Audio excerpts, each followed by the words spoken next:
It's a beautiful day here by the Sea of Galilee, Sunday afternoon. Unfortunately, our trip across the water on a boat has been canceled because of the virus. We have to stay 2 meters apart from each other, so Henry and I aren't getting along the way that we used to, hey dear?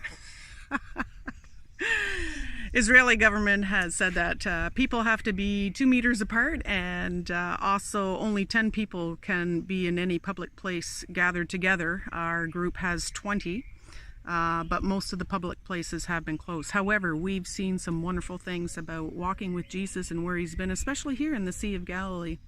With everything that's going on, it always reminds me of the incredible storm that the disciples had to face in Matthew 8, a storm that is described in the Greek as comparable to an earthquake, and they were terrified even though Jesus was asleep in the boat.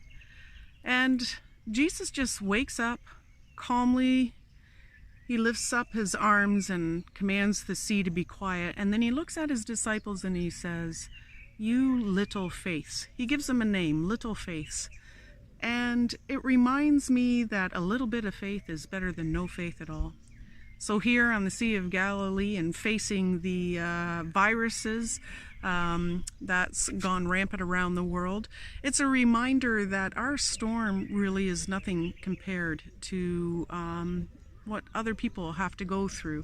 And in particular, I think of the fact that the disciples were afraid even though Jesus was in the boat. And it's a good reminder for us that even though we may feel afraid and overcome by everything that's happening, we know that Jesus is with us, and he calls us little faiths.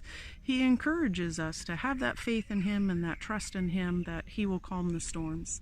And whatever that means and whatever that brings, it's just a really good opportunity for us to pray, to remain faithful, to encourage one another, and keep those distances from the vulnerable.